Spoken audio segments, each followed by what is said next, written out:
You know the town, the one just over the county line. The one with the good Chinese restaurant and the movie theater that smells of popcorn. Good smell. Good people. My stake in the town, a business, a building. That is when I finish paying off the mortgage in 15 years. I assume I'll be around in 15 years. That's something you have to assume, or else there's no point in assuming.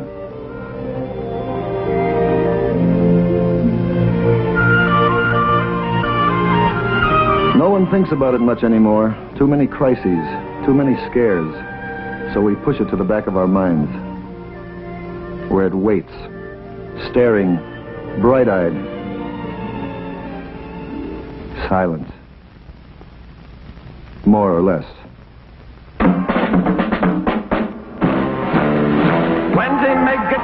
Number of family fallout shelters planned or begun in our town in the last 2 years, 189. Number completed, 5. They're gonna live in my fallout shelter. Some say it was apathy, indifference. Others say it was all that talk about standing at the door of your home shelter with a gun and shooting your neighbor down if he tried to get in. That didn't sit well with our people. But the coming of the National Shelter Survey and the idea of finding community shelter for everyone seemed to put the matter in a brand new light. Schools, hospitals, commercial buildings, apartment houses. 168 potential community shelters which could accommodate our entire population, plus any additional shoppers or workers who might be in the area during an attack. The hypothesis then, Mr. Mayor, is a nuclear attack. William Albemarle Groves, senior member of our Common Council, and one of the town's most trusted and respected citizens. That is the hypothesis, Mr. Groves. Unlikely, but possible from a military point of view. Your job depends upon accepting that as a premise, does it not? Dennis J. Allen, our Civil Defense Director. Shall we continue, gentlemen? By all means. The use of private structures will, of course, be up to the individual owners. But people like School Trustee McCardle have allowed the government to survey their buildings, to mark them as shelters, and to stock them with essential supplies. Well, don't make a hero out of me, Mr. Mayor. I was opposed to the idea at first, but the people in my building wanted a shelter, and I wanted to make them happy. It was just good business.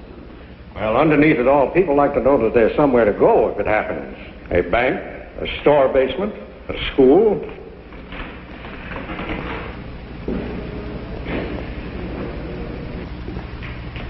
Why a school? They're located where people live. They're usually the most substantial buildings in the neighborhood. And the children are there during most of the daylight hours. That's a quarter of your population to begin with. Our 8 school buildings could protect 5,000 people from nuclear fallout. At what cost, Mr. Mayor? For Jackson High, virtually nothing. For Grammar School 2, additional ventilation at a cost of $5 per person sheltered. For Grammar Schools 1, 3, 4, 5, and 6, modifications at a cost of $40 per person sheltered. For Grammar School 7, now under construction, an additional cost of $35,000. Total cost of all modifications combined, $163,125.11. To be paid by whom? By the people, naturally. Will the doors of these shelters be thrown open to everyone? The schools always did belong to everyone.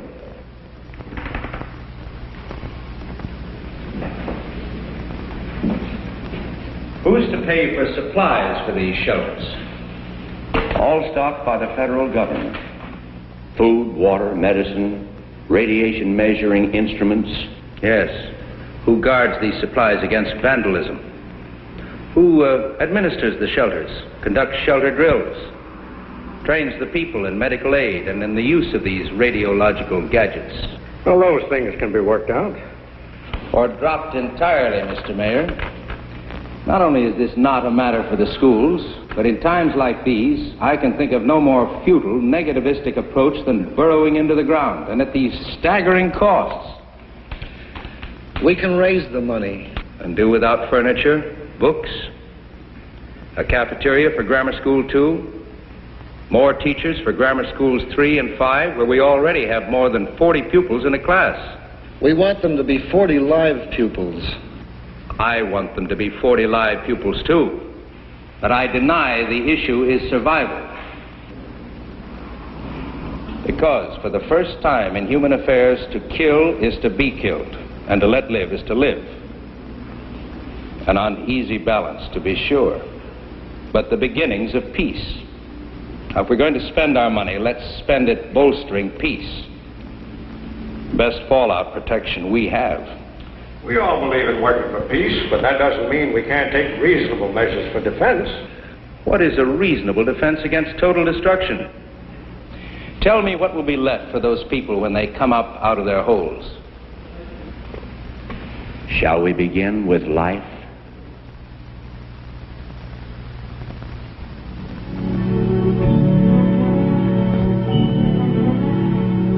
Councilman Groves, for all his strong opinions, is not an unreasonable man. He was willing, as I was, to let Mr. Allen point out exactly what changes the government thought would be needed to incorporate shelter facilities into our schools.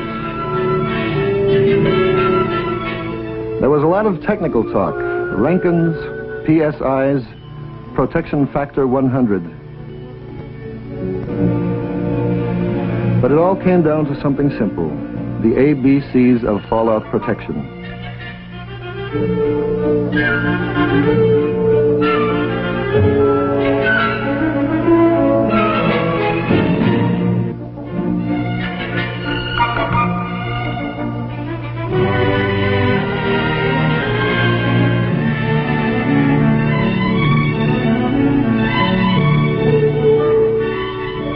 The walls and ceilings have to be thick enough to withstand deadly amounts of radiation.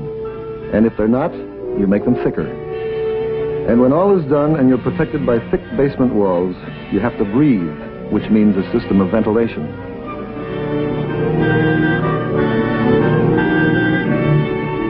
And drink, which means a plan for storing water. But I learned that basements aren't the only place to find fallout protection. We saw a room that opened on an air shaft and was shielded from every direction by heavy brick walls. This would give the room a high degree of fallout protection, even though it's above ground.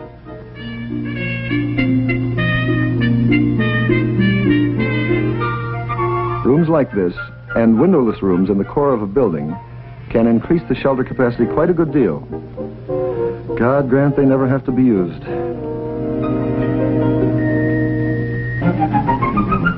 A few days later, Dennis Allen requested permission to present his case for school shelters before the full membership of the Common Council. He elected to do so by showing us films that arrived from Paducah, Kentucky. The Concord School had basement windows just below ground level. The windows had to be shielded. A local contractor donated cement blocks. The men of the town laid the blocks and shoveled earth between the blocks and the building foundation. Then flowers were planted along the new wall of defense. An independent power supply was installed for pumping water and providing lights. Eventually, the new shelter for 600 persons was stocked with a 2-week supply of food, which is maintained at all times. If Paducah could do that much by itself, why couldn't we do as well?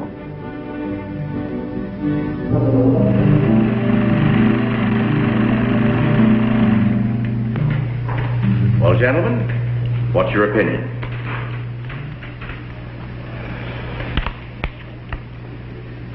Gentlemen, I have a list here of some 370 items vitally needed by the public. It was quite a list. It not only covered our schools, but took in everything else needed by other departments of our city government. And it was obvious that, in his opinion, all these needs were more immediate and far more urgent than fallout protection. And so it went for 45 costly minutes before he moved that the council table the motion, put the proposal aside, at least for the time being, which in this case could mean forever. The count, 2-4, 3 against any immediate consideration of putting shelter in our schools. Dennis Allen does not give up easily. he persuaded Mr. Groves to accompany him to a model community shelter that had been set up in a neighboring county. A shelter that doubles as a meeting place for civic groups, proving that money for fallout shelters can also buy useful peacetime facilities. Allen also demonstrated the use of what Groves had called a radiological gadget, a dosimeter.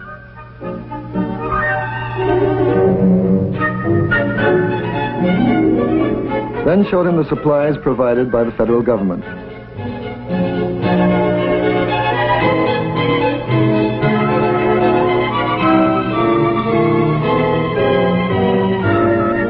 But if a change was forthcoming in Groves, the dent was still to be made.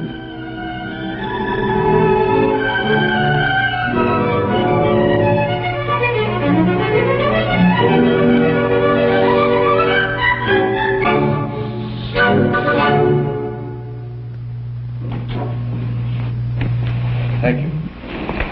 Well, I'm sorry Mr. McCardle's out to lunch, but I'm sure I can help you. I'm flying to Capital City next Monday. I want to pick up some travel insurance.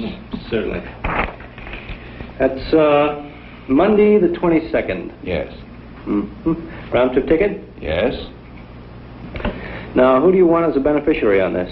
Mrs. Alice Groves, 29 Cedar Lane. Mm-hmm. And second beneficiary? Holly Groves, age 12. Mm-hmm. Now, how much insurance do you want? Well, I should think about $500. Hello, Bill. Oh, George. I'll take over, Freddie. Fine. Thank you.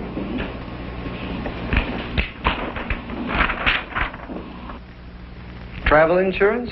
Yes, Good policy. I'm sure it is.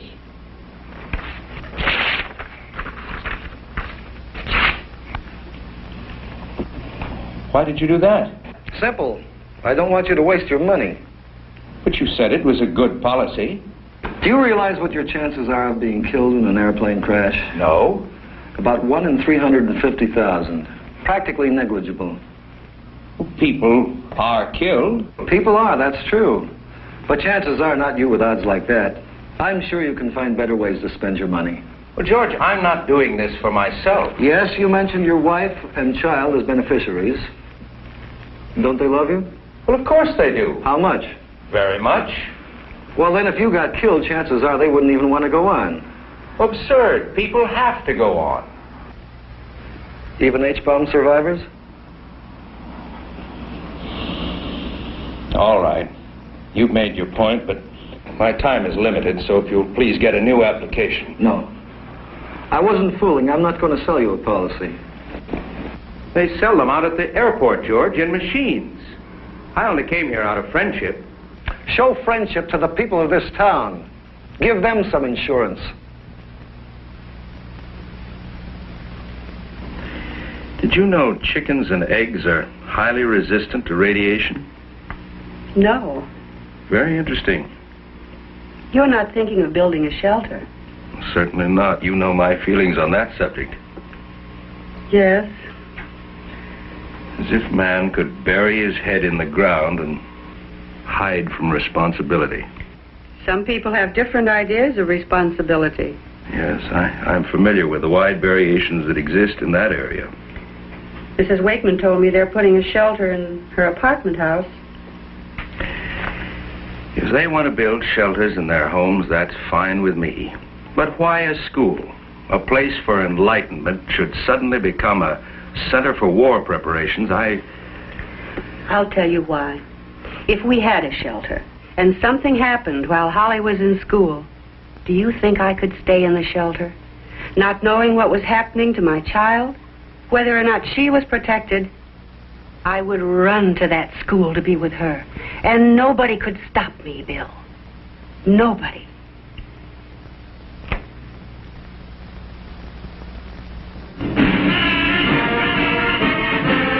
It was 2 weeks later, at a public meeting in Jackson High, that I saw Councilman Groves again. First item on the agenda was a plea for money for the high school band. After which Mr. Allen had permission to address the group on community shelters. As always, he included a definition of fallout. When a nuclear weapon explodes, many tons of vaporized earth are sucked up into the cloud, and there they become radioactive. These radioactive particles fall back to the earth up to hundreds of miles from the point of explosion, forming a dangerous blanket over buildings, fields, and roads. Exposure to a large amount of fallout radiation can cause severe sickness and could result in death within a few weeks. But the danger is a temporary one, since fallout decays rather rapidly after a nuclear blast. 7 hours later, radiation level is down to 10% of the original level. 2 days later, it's down to 1%.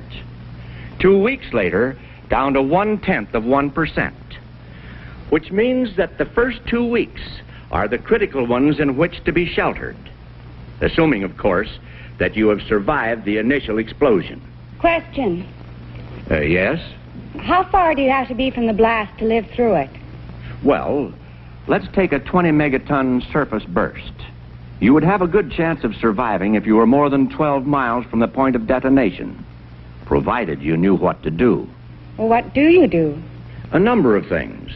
The first sign of a nuclear explosion is a blinding flash of light. That means about 3 seconds before the heat or thermal wave. During those few seconds, you should try to get away from windows and behind something solid. That would minimize the burn effect, which lasts about 5 seconds. Then you would have about 1 minute to seek maximum cover before the blast. If possible, go below the surface of the ground. After the blast is over, the fallout will not begin for at least 30 minutes. Time to reach a shelter where you can remain for several days. How do you know when to come out? In a private shelter, you'd be notified by radio announcement. In a mass or community shelter, the director would tell you when it's safe to come out. Who's he? He's the man in charge of the shelter. He'd be somebody in your neighborhood with leadership experience.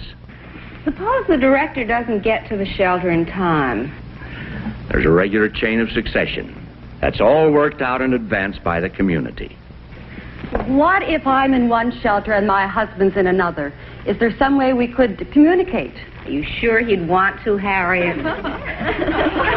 There would be regular radio broadcasts with news of survivors and outside conditions. If we're going to have community shelters, why are they still pushing family shelters? Or do I just have an old pamphlet? The family shelters are still the best answer for people on farms or in other isolated areas.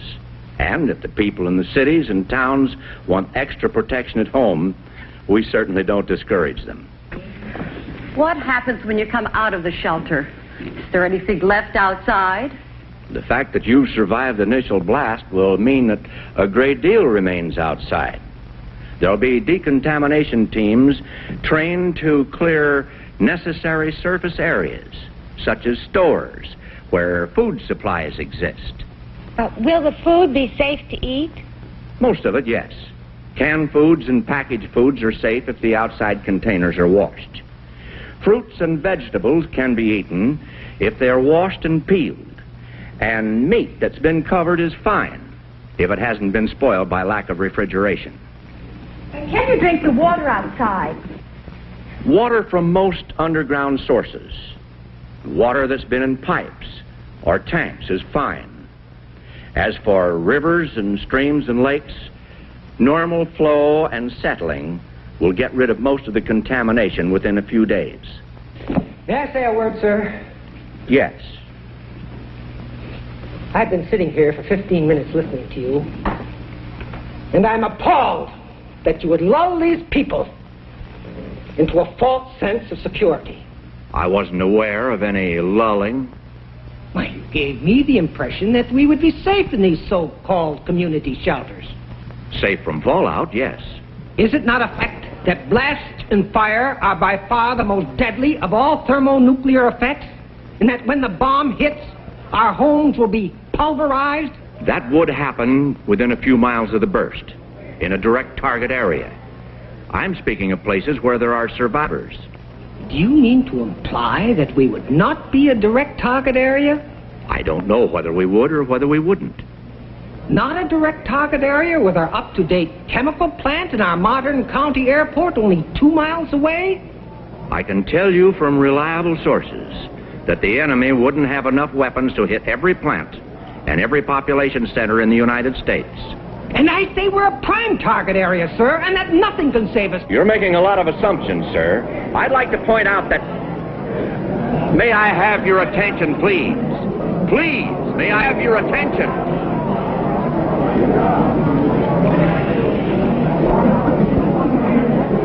I would like to answer the gentleman's comments, if I may.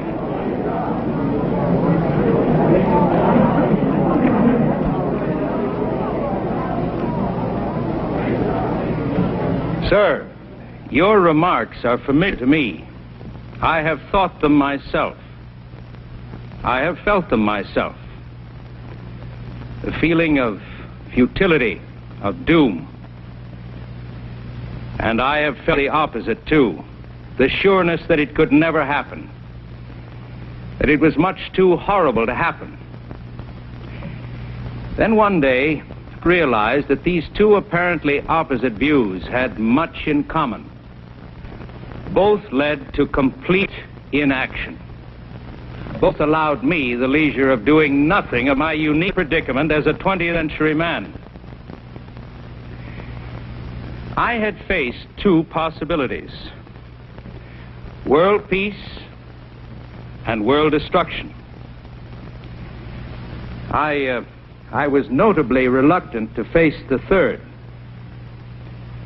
the possibility of a nuclear war in which some will survive. The most difficult of all to face because it requires intense preparation, sacrifice, money, for a day we hope will never come. If it doesn't, and the world is spared, who will care how much these things have cost? If it comes, and we are ready, then whatever we have spent beforehand will be cheap. You might say a form of insurance. Ladies and gentlemen, I ask your assistance in financing the construction of shelters in our public schools.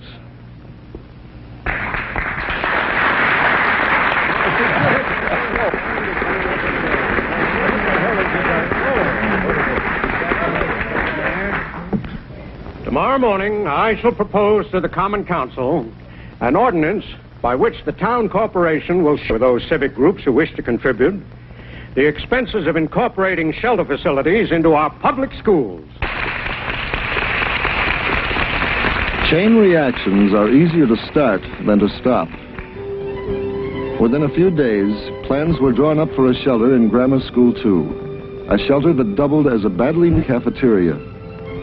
While other schools, work has begun to raise shielding to minimum protective levels. And it wasn't just schools.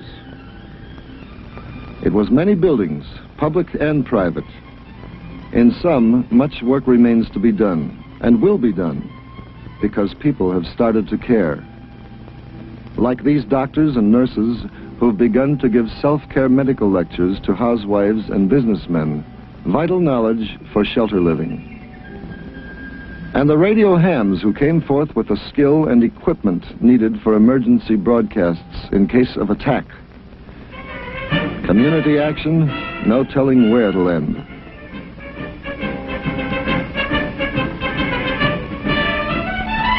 You know the town, the one just over the county line, the one with a good Chinese restaurant, and the movie theater that smells of popcorn. Come around and have some. We'll be here.